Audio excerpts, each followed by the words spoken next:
Hello, everybody. Welcome back to the Dual Screens podcast. I'm one of your hosts, Stephen Fontana, and with me is Andy Asimakis. And let me tell you, folks, this is going to be a fun one. And if you don't know about this game that we're about to talk about on this show, you should. Ain't that right, Andy? How are you? This is one of the few times you were like, you sent me a list of games to get on the show. Mm-hmm. And I was like, okay, I'll reach out. And then now we're here. So thank you, Steve, for making it all possible. This game looks incredible. Thanks for reading your emails and looking at the press releases. Always. I'm always looking at PR stuff. A list of suggestions. When I see sexy pixels, I instantly... I'm like, here you go, Andy. This one's for you. And you know me, I love my RPGs. So good. As well. Good. Joining us this week is Joey Peters. He's half of Stegosoft Games. Now, how many times do you think I've misread that due to the dyslexia, Andy? Just guess. More than I can count on 16. my fingers and toes. The developer of Rise of the Third Power, a retro-themed console-style role-playing game. Joey, welcome to the show and welcome to your very first ever podcast. Hey, yeah, thanks for having me here. It's an exciting opportunity. I'm glad to represent the game and tell you more about it. So before we get into the whole rigmarole of the show, where are you from? Oh, DC. I'm one of the rare people that was born here and still live here. Okay, yeah. Most people move in. All right, so you're an East Coaster. You're only about 3.5 hours away from us, maybe 4 hours, depending on weather. So depending on how well this goes, if you play your cards right, there might be a little, beer in your future. That'd be cool. Ladies and gentlemen, this is the Dual Screens podcast, the internet's #1 indie developer interview podcast starring people you've never heard of, probably. The show posts each and every Friday for your listening pleasure on your podcast service of choice, including our home, podbean.com. We are on everything, folks. We're on Stitcher, Google Play, Spotify, Apple Podcasts, you name it.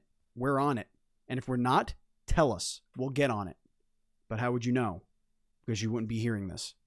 Oh, that's right. You can watch it on youtube.com/dualscreens.tv. And once you fall in love with us, which you will, you can support us on Patreon by going to patreon.com/NDS podcast, just like our Patreon producers, Colton the Apprentice Nestler, Vegas Girl on Fire, and FNH Paul, who you could check out on twitch.tv/FNH Paul. And we cannot continue to grow without all of your support. And you get bonus episodes. You get early access to episodes. You get pre-shows. You get access to our super secret Discord server where you can hang out with us, each other, and some of our indie developer guests. That's right, folks. A little of everything for you over on patreon.com/NDS podcast. Now, Andy, delicious Andy, my sweet boy Andy. I'm on fire today, Andy. I'm feeling good today. And I got 4 hours of sleep last night, and I don't know how I'm functioning, but it's here, and I'm doing it. That explains the energy. I know that's what's going on. No, it doesn't. You're wired. I'm wired to go. Andy, hit us up with our ceremonial first question. Well, I want to ask Joey 2 questions. Oh, because the one's like it's like a leading question. Because if I can't accuse him of something, if he's not responsible for the accusation. Okay, I understand. So I can't go in too hot. Right. Okay. So Joey, were you responsible for naming the characters of this game, or the writing portion of this game? That's my first question to you. Okay. Question. The writing and the character development was actually the second half of Stegosoft. Damn. Okay. Okay. And they're great. Very talented. All right. So I want you. So you can ask them at some point, or you can actually answer as well. Can you spell the name Victoria for me? Ooh, there's an extra I in there. I always misspell when I type it.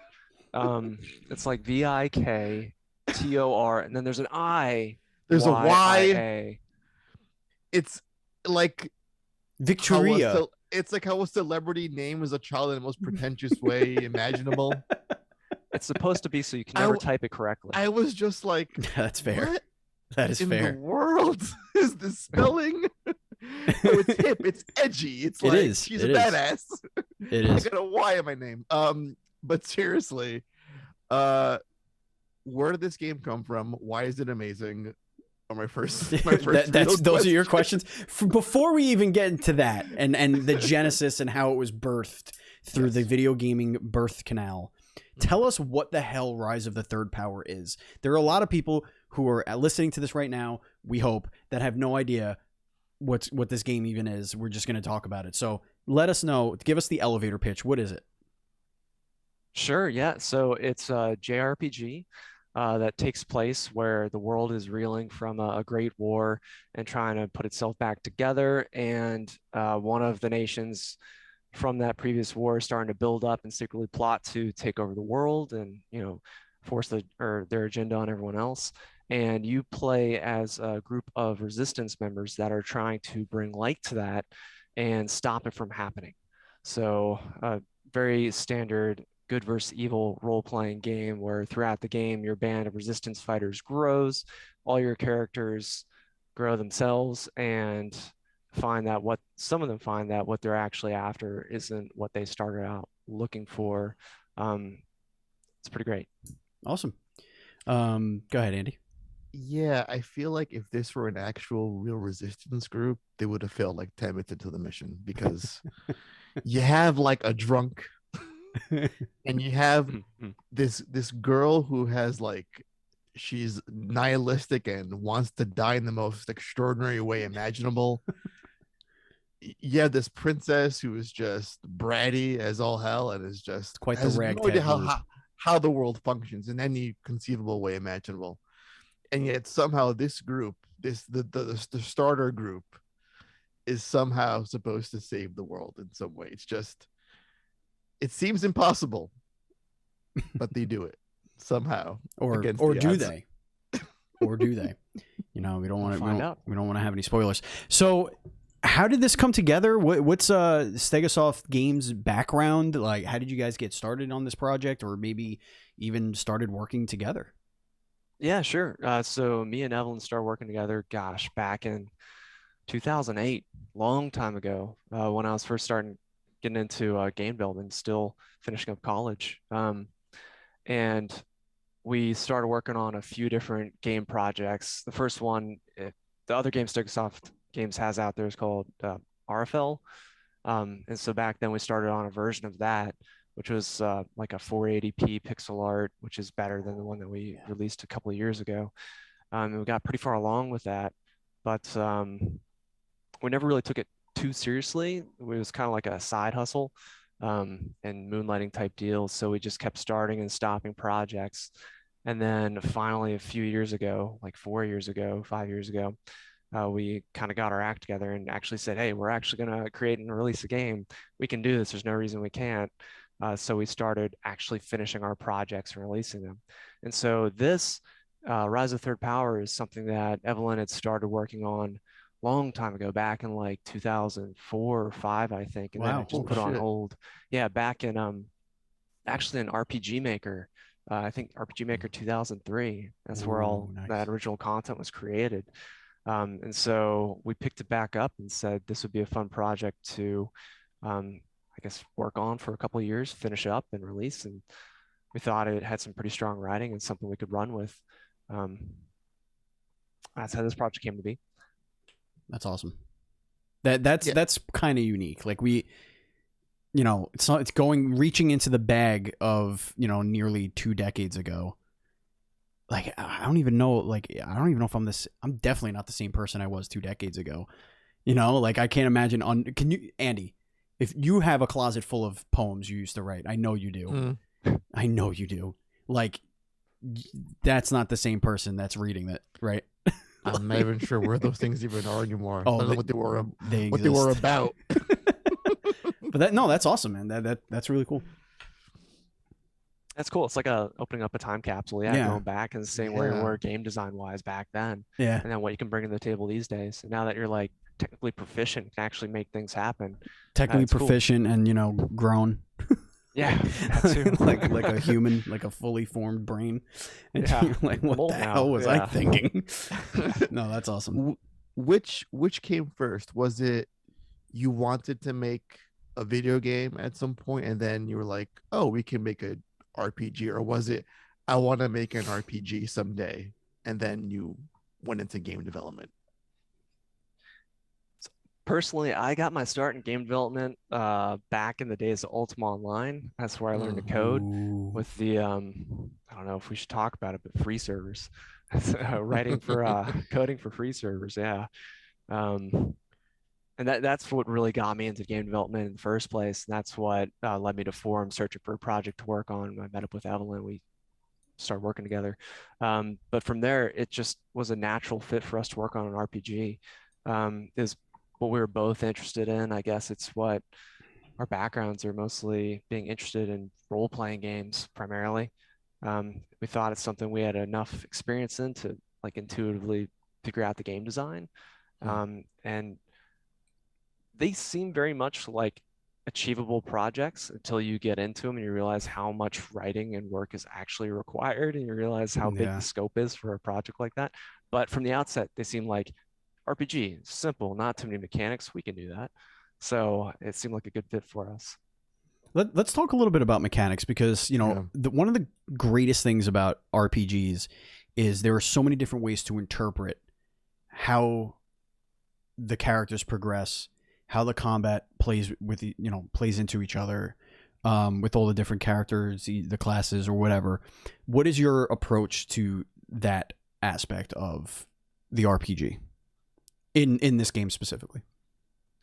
Sure. So like how they grow in the story and how that combines with how they grow like in combat ability. Yeah, like, is it class based? Is it weapon based? Is it, are the characters, they just are what they are? Or, I don't. Andy's played this. I have not. So I'm playing the role of the listener here. Sure. Like what differentiates this from other pixel JRPGs? Yeah, so for the most part, it does follow some things that you've seen before in JRPGs, where you upgrade gear throughout the game, you unlock additional abilities throughout the game, and your characters just get stronger in general as they level up. But what's cool is, so in terms of how it ties into story, that's an interesting side I hadn't thought too much about beforehand, but the characters do grow in their abilities story-wise. Some spoilers, I don't want to get into it, but your main character is going to have abilities changed late in the game based on a pretty huge life change that happens to him. Oh, that's my pretty cool. god! Oh, Oh my decisions. god! Decisions, baby. I don't know if Andy's that far in the game yet. I don't know. Uh, I can tell you where I just got to the ship with Okay, with the flags. okay, a couple hours away. Oh god! Oh god! So story-wise, there's that, and then there's also, so you have this band of fighters, that builds up throughout the game. You eventually get 8 characters in your group, and as they fight together, they unlock team abilities that we tried to make seem like they would fit the way they fight. So it's if these 2 characters were to actually team up together and go into battle, what unique team ability would they have that they could unleash on their enemies? Like, one example is you've got Aiden, the warlock, who casts all these like demonic, dark, like Halloween-looking spells, and you've got Natasha, who's this master spy who can poison enemies, and they team up, and their ability is that they can create this like poison demonic plant thing that shoots out of the ground and just damages everyone. So story-wise, that's the kind of stuff we went for. But in terms of just regular like progression stuff in a role-playing game, I think the coolest aspect, aside from the upgrading the gear and the standard things you'd see, is talent trees that we gave each character, where you've got a series of talents you can choose which to unlock that lets you choose if a character should specialize in defense or offense or utility. And then if they go in offense, do you want them to specialize in like this one ability they have or this other one? Like I think there's a character you can have do extra bleeding damage or it can just do more direct damage. So you can tool them to fit with your party the way you want them to play to work with your strategies. Does the story, or not the story, but does the progression in difficulty or the progression in the actual like battle gameplay, does that dictate how you're going to want to kind of kit out your squad, or is it pretty malleable? Like you could kind of just do whatever feels right for you? You can kind of do whatever you're able to make work. So there are a lot of strategies, and it's going to be up to you if you can actually come up with, tactics to make that work on different fights.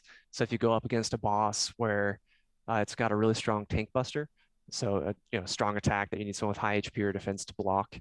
And you don't have someone that can take tank busters for however you kitted out your party, you're probably gonna have a hard time unless you come up with a clever tactic to mitigate that. That's cool. So there are a lot of wacky strategies you can do to make something like that work. Yeah, and I think that's like the key factor in what makes this game so fun. It's the combat isn't just button mashing through your turns constantly. It's you really have to look at your skills and your party as a whole and see what you can do. Like I've gone through fights not taking any damage at all, because if you structure the turns in a certain way and the exact skills you use, you can come through unscathed. Like you can throw a sleeping potion, lower someone's defense, have a heavy hitting attack, throw your shields up. There's a lot of flexibility, and I don't see that anymore in a turn-based RPG. It's the button mashing. They just mash on X and just get through a random fight so I can get to the story part of the game. And there's a lot of love and care put into the combat, which is phenomenal, I gotta say. Thank you. That is great feedback. That is high praise. That means what we did worked. That's what we were going for. We want it to be where you could really set up juicy attacks, like big damage numbers or really clever strategies where someone would scoff and you'd be like, that shouldn't work, but it's like one of the best strategies. And it's so satisfying to be able to pull something like that off. Whether you have to do it to win, maybe not, but it's fun to do it. And that's, what we're after, is the fun of it. And even like visual cues, like when you do a critical hit, it's different than a standard attack. There's like a massive effect, blood spurts everywhere. And it feels so satisfying every time it happens. Yeah, it's cool. So what has development been for the team? Like, what has it been like day to day? You're right in the middle of. I mean, I feel like you did the most important development of this game in the middle of a pandemic. We've had a lot of our indie guests were not affected whatsoever, basically. But what was it like for your team? Sure. Well, I guess like most of your indie guests, we weren't very affected because we've always been remote. We've never had a brick and mortar studio. It's something that we've done a lot of moonlighting to get done in the past. So it was really just having a bit more time to put toward it, because we no longer like commute to the office and stuff like that for the day job. So doing this during the pandemic did not change really at all compared to how it was before, except for just the added stress of the pandemic, which everyone is suffering through. I mean, granted, us definitely not as much, but it's that whole smothering stress of the. Well, talk a little bit about I guess outside of the developing part of it, but like releasing your baby into a world that looks vastly different than it did 24 months ago. Where I'm sure, like, as you were like, hey, we're getting toward the end here, and now the landscape is just completely different. What has it been navigating that? I know Steam has been a great platform for indie developers, but it's not the only out there. So talk a little bit about getting this game out in the world and what the challenges have been and your experiences. Sure. Yeah. So luckily we've had a publisher that we signed with a few years back. And so when the pandemic started, we already had that knowledge of a publisher being in our corner that was going to be able to market the game for us and, help us out if we got stuck or had trouble with funding. Actually, what's kind of cool is they handle all of the marketing stuff for us, as well as the interaction with the platforms. So we didn't have to change much on that front because they're doing it all for us.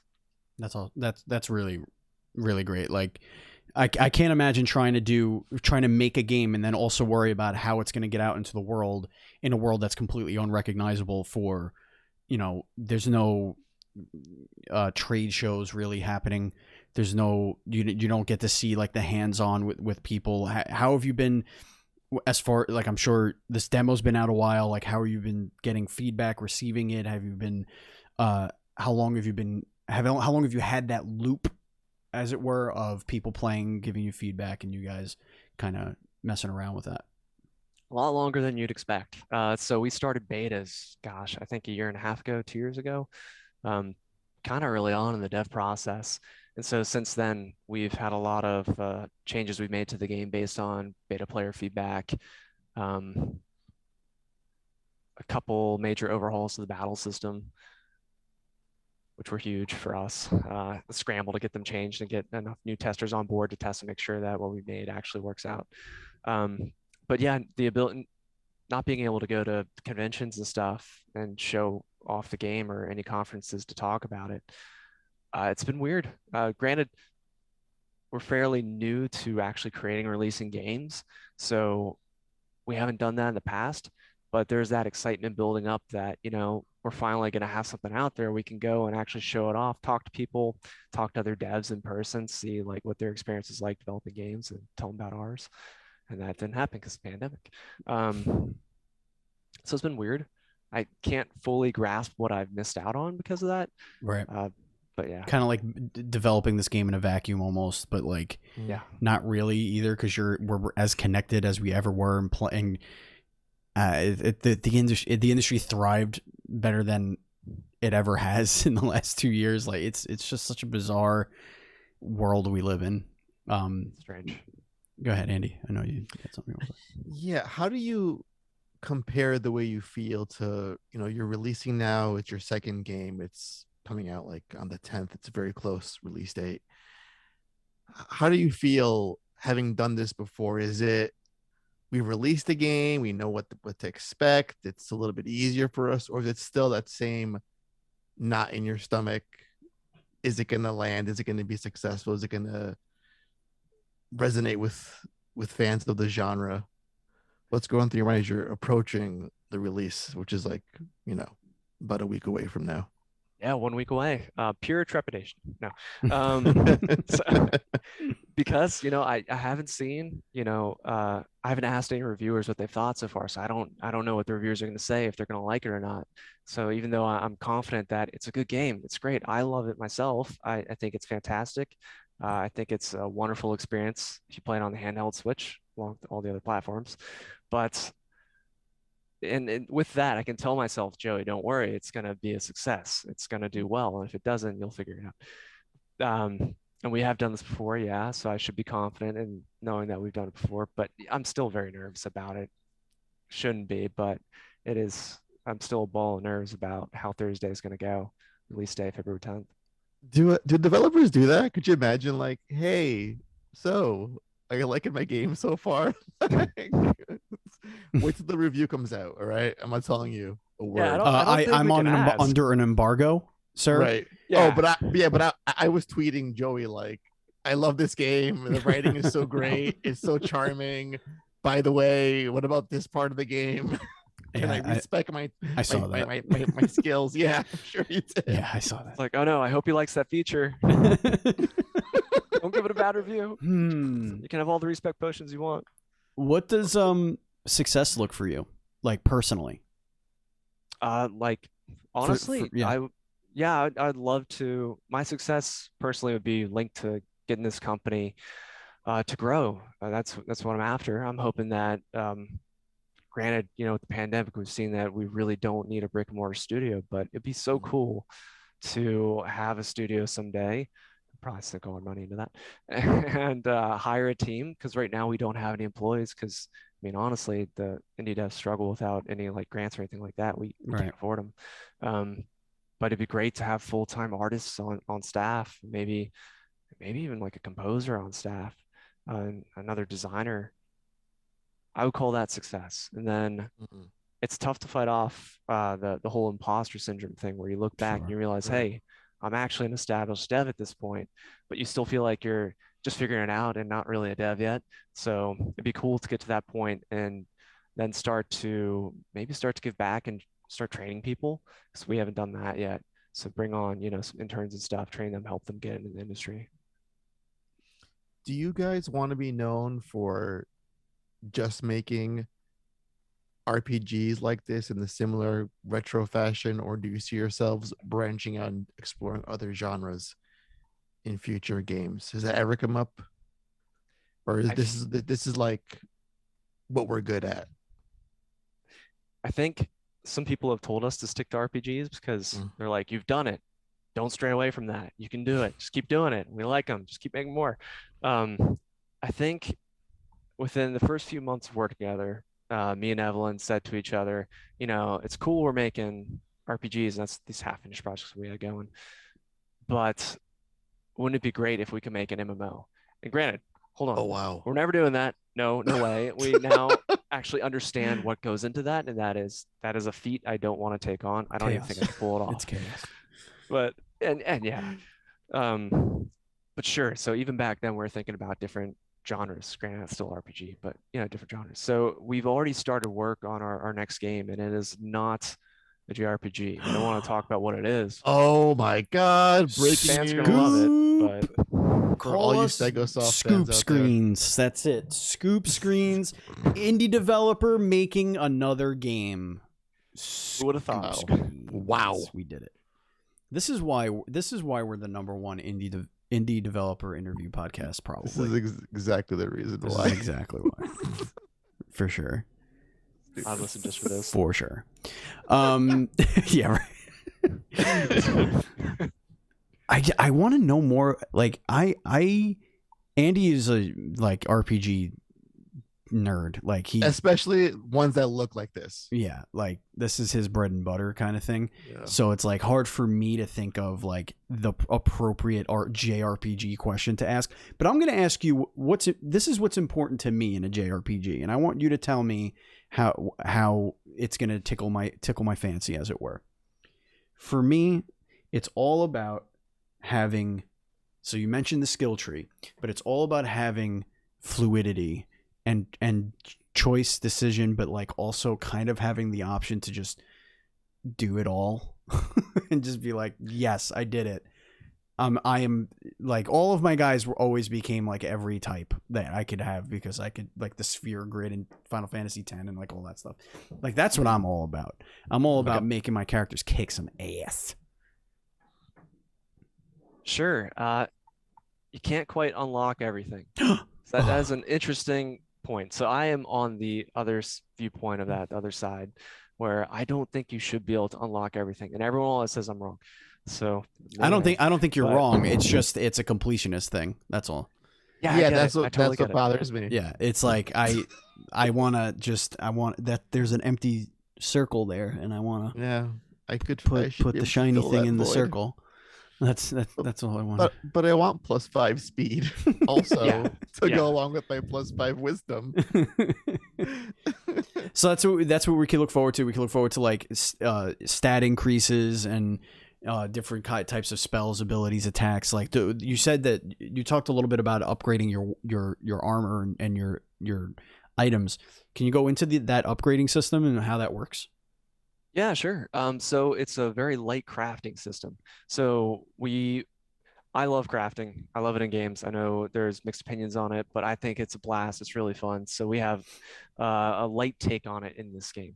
So one thing we did that strayed away from your standard JRPGs is we gave each character permanent upgrades instead of upgrading gear and then throwing away the old piece and getting like a new sword and throwing away your old sword. So you're just piling shit on. That's cool. Yeah, each character, I think it's 10 upgrades they have each. And there are like tiers that you unlock throughout the game, so you can't just do them all at once. As you progress, you get rarer and higher level materials to craft with, and that's how you craft for these characters. You get to choose which characters you're upgrading, so you're choosing who you want to spec out first. What's kind of cool is in order to craft this stuff, you have to do a mixture of kind of everything. So one of the main ingredients you get is from fighting elite enemies that are kind of rare and show up in battle every so often. And if you defeat them, you get a special orb for a class type like warrior or archer. And that's what you need to unlock an upgrade for like your rogue or your cannoneer. That's interesting, because that does have MMO like DNA in it, with the whole farming elites for their crafting materials as opposed to just farming for experience points. That's interesting. That's an interesting way of looking at it, kind of giving it that flavor. There is a lot of inspiration in this game from Final Fantasy 14, because that's what I spent a lot of time playing over the last like 8 years. Yeah. Yeah, and you can even see it in the way the characters fight in battle. Each one almost has like their own MMO rotation when they fight in combat, and then I think it really nicely, cleanly syncs up with other characters who synergize with them, so you can like mix and match. And you'll also see that while you don't have to use them the way they are, there are clear roles on different characters where you have tanks, you have a healer, you have DPS. Some are good at AoE, some are good at single target, some are good at disabling, which is something you really see in MMOs. Mm-hmm. The way you'd want to spec out a party based on what tools do I need to bring to the table to fight this current, target, Right. which I think makes it really fun. I also love how the design is based around the way I perceive it, and in any case, is what annoys me most about RPGs. How can I fix them in my game? Because I spend so many years playing them and it always pissed me off. And I'm in charge now. So I'm going to fix all this bullshit that I was plagued with for years. I love that, Andy. And I'm sure you and I could come up with a laundry list of the JRPG shit that bothers us. Well, I want to ask you, what were some of his, when making this game, what sort of things stuck out playing older RPGs that made him say, you know what? I never liked that. I'm going to change this in my game. Like a quality of life for the genre as a whole. I think it's not only that, but we also tried to bring back things that were in older JRPGs that I haven't seen more recently. Like, I don't know if we accomplished one of them, but one was we tried to make it so when you reached a new town, you're probably going to see what's in the shop and be like, I can't afford that at first. And then once you go and fight the next level stuff and reach the town after that, or come back to the previous town, then you're like, oh, I can buy it all, which is an experience I had in Final Fantasy 1, and I loved it. And granted, that means grinding if you just stick in that area and go and fight to make money to buy it instead of like continuing on a little bit with the story or doing side quests and then coming back and buying it. But I think it's really fun. I think that's a good experience. But in terms of things that we saw in games that we said, no, we don't want that. We want to fix it because it's our turn to make a game. A big thing is characters synergizing in combat. To me, usually they feel like they're just standalone. They do their thing, but doesn't really matter who you pick. You can pick any three and they'll do their own thing and won't change based on who you've brought to the table.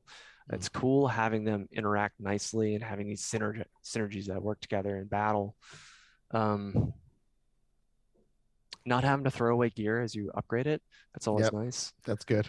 It's really good. I mean, granted, you can sell stuff and you get some money back, but that always kind of feels bad, the biggest thing I think that we didn't keep or we don't have that some games have is where you do a lot of work and you finish a quest and you get an item, or you like grind out killing an enemy until it drops some super rare drop. And then 10 minutes later, you find it's in the store for 50 gold or something really inexpensive. And you feel like all that work was wasted. That's the worst. That's something we definitely did not do. Yeah. So anytime you find something rare, something that took a lot of work to get, you definitely won't get that for hopefully at least 4 hours, so you can really, get some good time out of it. It's funny. I just encountered that exact thing playing Legend of Dragoon over this past weekend. You get like this ultra awesome shield by fighting a super boss like deep in some far part of the world, but you can also buy it at a shop at the end of the game as well. Yeah. And to be as powerful to fight the boss, it's at the end of the game anyway, so it's like, why do I fight you? And the other thing is, I love how you guys have one experience bar for the entire team. Yeah, that's Andy was actually talking about that. That's really awesome. Cool. It's like not necessarily an experience share. It's more like where everybody kind of trickles. Yeah, it's like it's one level for across the board for all of them. Where the ragtag group is leveling up together. We're all experiencing this together, and that's really cool. Yeah, that's a good point. I don't know if that's another one you wanted me to bring up on the last question, but yeah, usually you have a party or this like huge party of like 20 people and you can only pick 3, right? That you bring around with you. And what we tried to do in this is have it feel like you have the whole group of 8 with you all the time. You're all leveling up. You're all fighting together. Just feel like the whole party's participating. Right. Yeah, Yeah. that's cool. Yeah, and you have like limited switching of like in mid battle and stuff like that. So you can literally have people, most of your party involved in some way, which is really nice. It's not, it doesn't really bog you down as far as your strategy. I don't think. Just having those extra options is just kind of nice. One of the things that always bothered me, and now I think you already addressed it because you don't have to throw away your equipment, but like I'll have a weapon in a game that does the element that I like, and it's like a 300 damage, right? And then I'll keep finding 400, 500, hell, 600 weapons that just don't do the element that I want. And I'm like, do I want to raise my base damage and just forego the elemental damage or the whatever or the special little buff I'm getting from it in some way? That always drives me nuts, and especially MMOs does that. MMOs do that a lot, and like Diablo does that a lot too. So talk a little bit more about what that like actually tactically looks like when you are upgrading your item. It absorbs whatever. I don't know how it works, but I'm picturing it as like whatever's on it becomes permanent, and then there's other stuff that you're adding to it, and then kind of like Dark Cloud, actually. That's how I'm picturing it. With You and your Dark Cloud. with the weapons of Dark Cloud, where like you have these like little things, and then when the weapon levels up, it absorbs those things, and now it has those forever. I don't know why that's popping in my head.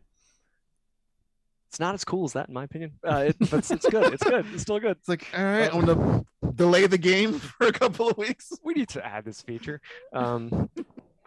Yeah, so let's see. So as far as defense goes, the way we approached it was I took yet another cue from Final Fantasy 14, where defense in that game, it's interesting. It's largely irrelevant.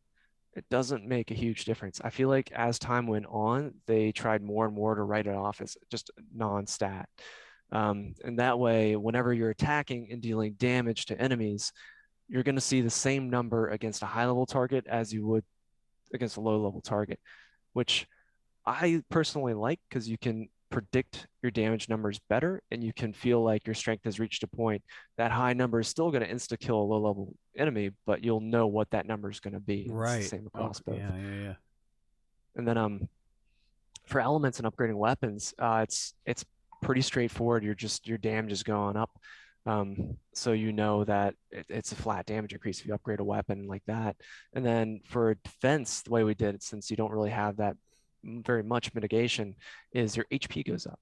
So you're able to take more hits because you have more HP to take the hits. Yeah, that like simplifies it. It's you're almost not necessarily sacrificing some back end math, but you're just making it easier for a person to like figure it out while they're playing, as opposed to like doing like a whole notebook worth of, this does a 30% reduction in this. It's like, okay, you nerd, right? I get it. You get an Excel spreadsheet about your augments and yada yada, but just does weapon make boom? Thank you. Weapon make boom. Yay. But it doesn't feel like that. It feels Right. like a good experience to me, Right. And that's what's like most important. Gameplay's king. Like that's what's the most important thing, is like how a game feels is I mean, maybe not to Andy, because if it's a pixel, he's already got a massive erection. So Right, but you have to sustain the boner. right. Can't just, it's gonna go away if the game sucks. Right.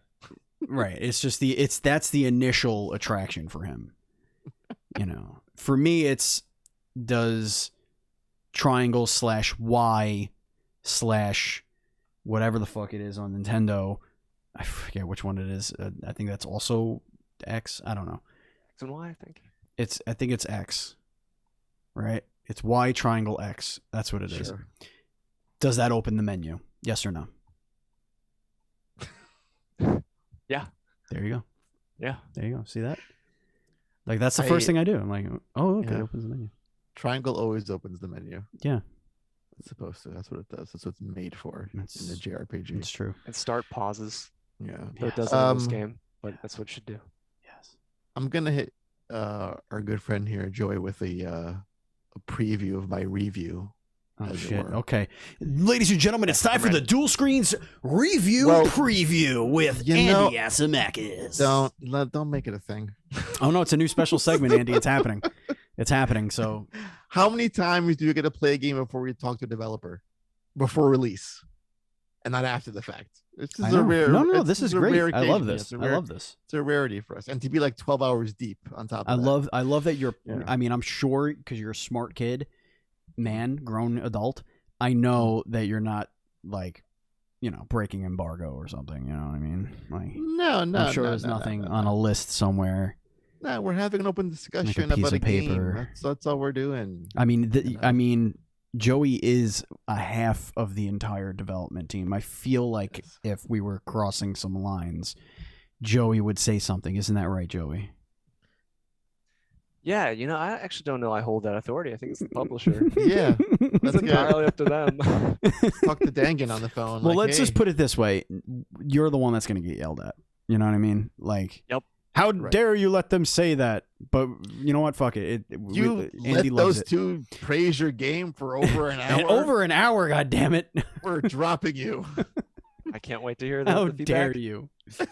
Okay, Andy, go ahead. Preview. It's a very simple remark. Okay. And that is that I believe this game sets a new blueprint for what RPGs should be going forward. Wow. In terms of how mechanics are handled, how the party works with each other in combat, enemy respawning, the crafting, all of it, I think it sets a new standard. Because while I was playing it, it's like flashing back to my years of RPGs and thinking, this is just such common sense fixes in a genre I loved for years. And I didn't bitch and moan when I was a kid, like having to swap out a character to level them up. But here it feels like when I swap someone out, it's because I want to have them in my party for a very specific reason. Like, it's not just to get them like to level 99 to be like, oh yeah, everyone's maxed out. Fucking Waka. Get out of here, Or like Waka. the idea of if I talk to that guy that is wearing a very unique looking outfit, is it going to trigger a massive cutscene? And then I'm down the rabbit hole of like, well, no, it's a boss fight, and then I go on a ship, and I'm flying across the country, but I missed some chests maybe in this dungeon, and this game is like, do you want to save first? No, I'm good. Are you sure? Because it's point of no return if you talk to this guy, and it's like, oh, well, that's kind of nice for letting me know that if I engage, shit's gonna go down. It's kind of like when you're playing, and I don't have the experience with your game yet in particular, but like there have been times where I've been messing with the game. I'll give you an example. Splitgate. Okay. Splitgate is the Halo-like arena shooter, very similar to Halo multiplayer. There are times where I'll be playing that game and I'll go, why can't Halo do this? How did, X, I don't know, at this point it would be Bungie, but like, how did they not think of this? And they're a billion-dollar company, and this small ragtag group of developers thought of this perfect fix for this problem that we all hated, yet here it is. And like, I feel like that's what Andy's trying, getting at here. And it's all over the game. It just makes it so much more enjoyable. You hear that, Square? I just read the whole review. On the podcast. That's all you're getting. That's my closing paragraph.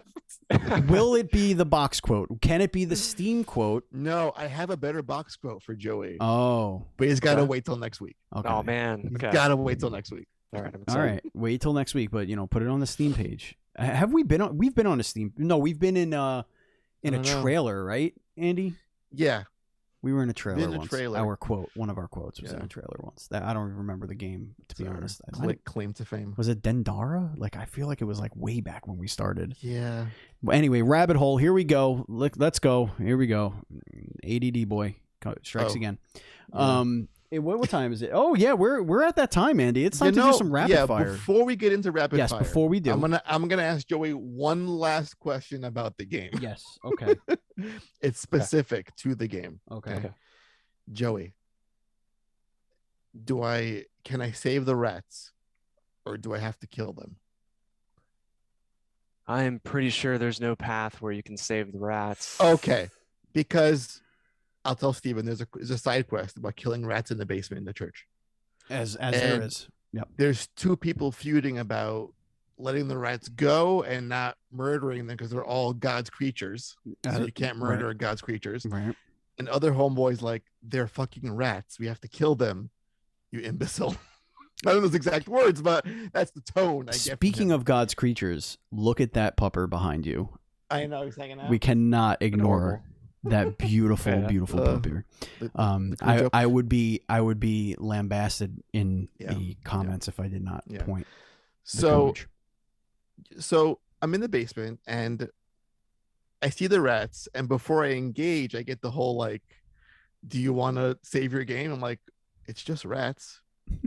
Like, well, why? Like, would something happen if I kill the rats? Like, I'll get the bad ending. So I killed the rats. Okay. So I killed the rats, and then I spoke to the guy, and he's like, "Oh yeah, rats are dead." And the girl was like, "Well, I guess you have to kill the rats." And it was like ... And I'm like, could I have saved them somehow with like some sort of rat catching item I can get later, or like put them all to sleep and then they don't die? But I was going crazy. That's what save slots are for, Andy. Yes.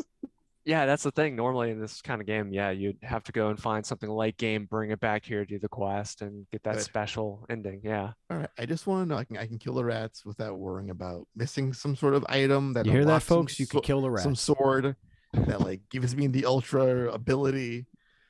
What if that's the way to get the lady in your party? And she's the rat lady, and she just controls rats and sends them at the enemies, just like a druid but with rats. So now it's a plague tale. That's what we're playing now. Basically, we're playing the rat. I think queen.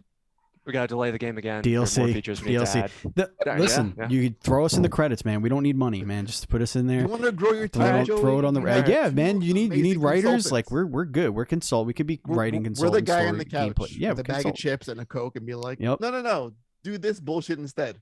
It's way better than what you got going on. Absolutely. QA, we're like QA fucking infinity. You know what I mean? Like we're like upgraded QA. We're like QA plus, as it were. You know, we're the subscription model for QA. You know, that's us.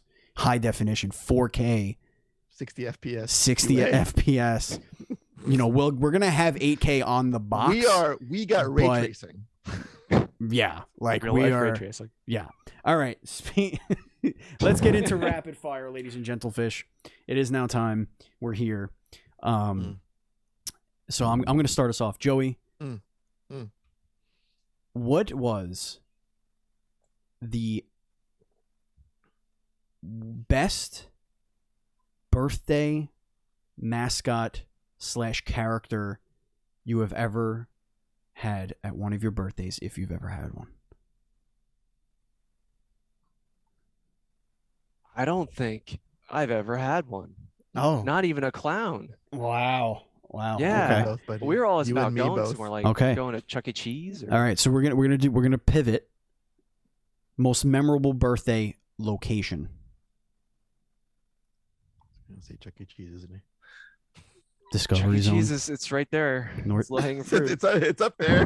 Chuck E. Cheese. I mean, as a kid, that's quite an experience. You know, looking back on it, you're like, I don't know about that. But I mean, you got the dancing again. You got the dancing rat mouse on stage. You know, you got the pizza that I thought was phenomenal at the time. It still is. I'm gonna be honest with you. It's still good pizza. There's something about it. Fantastic. There's something about it, man. Like I would go there, just take the pizza out. Like I would. And the cake. I remember the cake being great too. Cake was good. Yeah, cake was good. Fountain soda. You can't go wrong, man. Can't go wrong. The hot dogs. I don't recommend the hot dogs. I don't think I ever had them. If I did, I probably got sick and blacked it out. Yeah, so you're probably better off. You had a Chuck E. Cheese hot dog. So Chuck E. Cheese is the answer, and that's okay. I allow it. Andy, your turn. Accepted. Joey, if JRPGs were illegal. Hmm. They were outlawed. You'd be shot on sight if you were seen. Wow, carrying this them. is okay. We're Okay. trial by gun. We're like it's prohibition, but with JRPGs, you know, right? instead But of I booze and such. don't think they were just executing them. But okay, let's right. continue. We're gonna dial it up a little bit. All right, okay? we're cranking it up to 10. The pressure's on. So JRPGs are illegal. What would their street name be? Hey, you got any of those PGs? No, see, that doesn't work.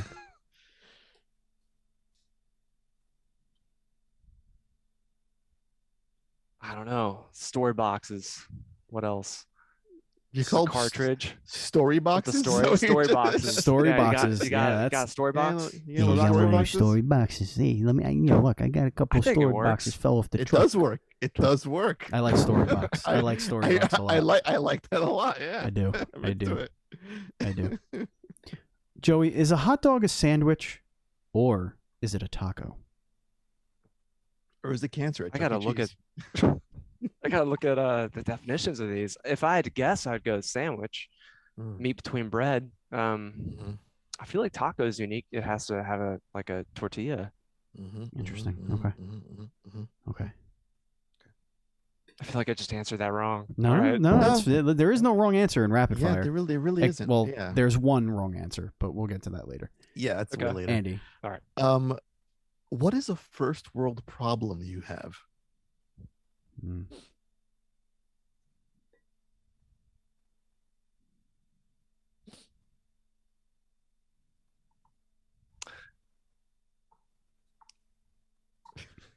I love when the Thinking. wheels are turning.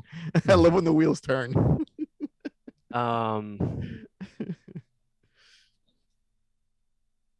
When an Uber Eats delivery gets lost, Those delivered sons of across the bitches. street instead. Yep. to Those my sons of doorstep. bitches. Yeah, yep. Those sons of That's bitches. the Uber one. Eats, That's the man. one. Get your act together, man. Get your act together. Shit. I paid $8 more than this menu said I was supposed to, and you're just gonna The go and $10 deliver it service across the fee. street. Sons of bitches. I gotta walk to get my You food. bastards. 5 feet. Yeah. 10 feet maybe. You have come to a crossroads in the RPG that is your life. Your party has you have gone off on your own. Your party is not with you. It is just you. You come to this fork in the road, this impasse, and there are two boss enemies in front of you, and you get to choose which one of the bosses that you fight. The first one is Steve with his backwards cap and his t-shirt and his World Wrestling Federation World Heavyweight Championship behind him on his desk.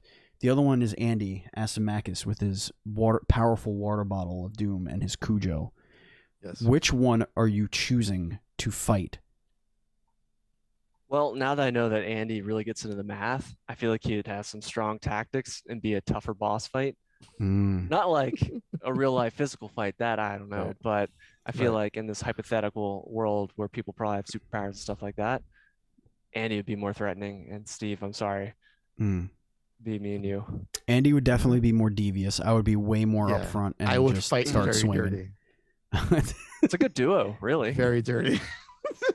Yeah. Yeah, I think we'd work as like We're more like Bulk and Skull, if I'm being honest. right. Okay. You know, I think it's like we are like the boss. Like it's two on one kind of a thing. Yeah. That you could see are that. like fuck, I gotta Right. fight through these assholes now. Either way, you beat us. Yeah, he would. Do you cannonball into the pool or do you dip your toe in first? That's good. Ooh, I'm a toe dipper. Toe dipper. Toe dipper. I am. Yeah. Okay. Yeah. Your bathing suit, does it go past your knees? No. Wearing them short shorts. I like it. I like it. Ooh, wear Good. short. Gotta show some kneecap. Get everybody excited at the Show beach. that I get skin. it. I get it. What chore do you dread most? Well, I've got a puppy who has been doing some damage to our carpets, so wet vac. That's what I'm going to go with, because that is a huge pain. How old? I have to ask. Now it's a puppy He- thing. He just hit a year, but there's some spots of carpet that still need addressing. Okay. Yeah.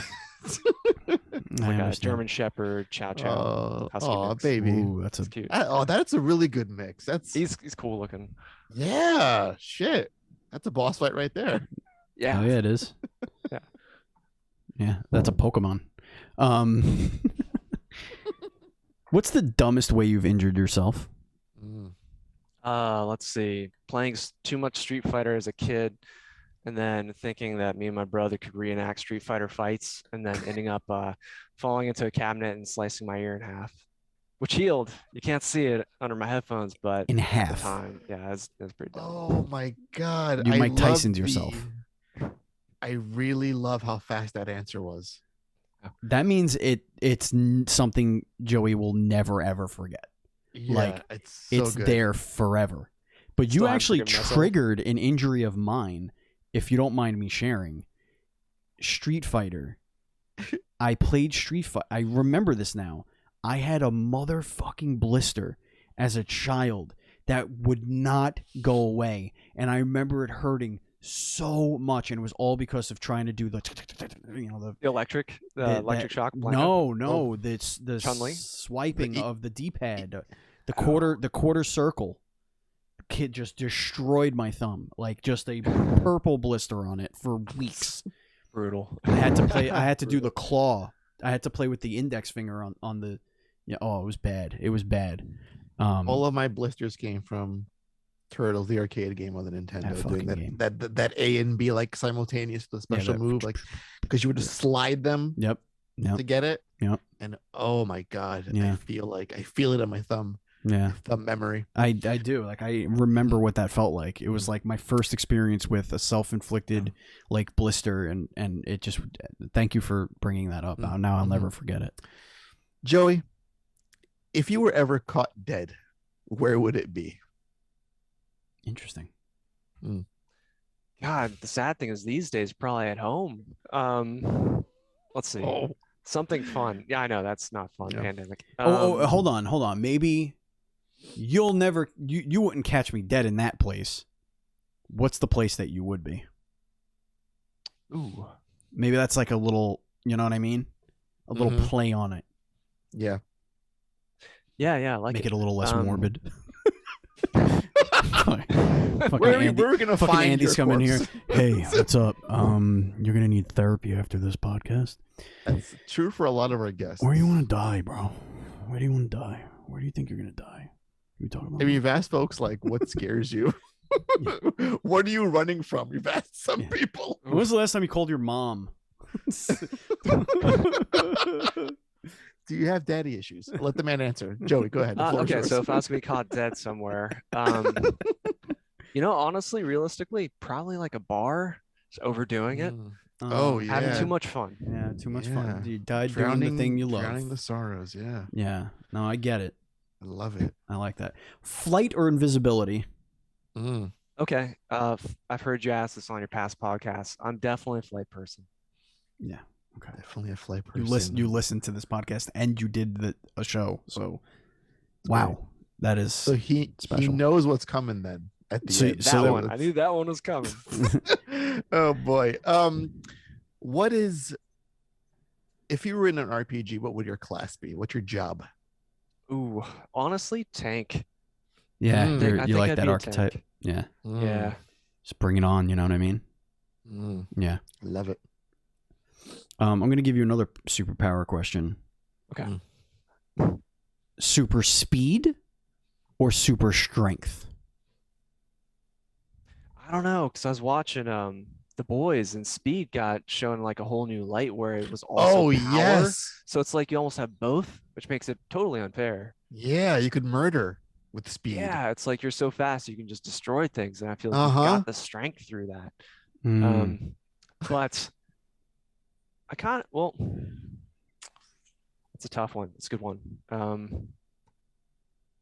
Could my computer like keep up with my typing if I had super fast fingers, stuff like that? Mm. I mean, to an extent, like definitely faster than your limit now. Yeah, I mean, Right. I'd go with super speed. I feel like there are more options there, you know? You Yeah. could, it's almost like the flight thing. Right. Yeah, Right. I like Yeah, it. super speed. Couple of questions, Andy, and we'll get out of here. If you had a chance to go back in time and say one thing to your younger self, just one thing, and then poof, you're gone, what would that one thing be? I'm gonna go ahead and rule out anything about like investing and stuff like that because I feel like that's cheating. No, like just something. Yeah, like don't play Street Fighter 2. Yeah, sure. I'd Wear a tell helmet myself, when playing Street Punching Fighter 2. punching Yeah. hurts. beware of cabinets. I would say go back and tell myself to start doing full-time game dev sooner instead of trying to juggle the moonlighting, the day job. Because, you know, Yeah. we could have been doing this like 10 years ago. We should have been, but it's cool we're here now. All right. Awesome. What's your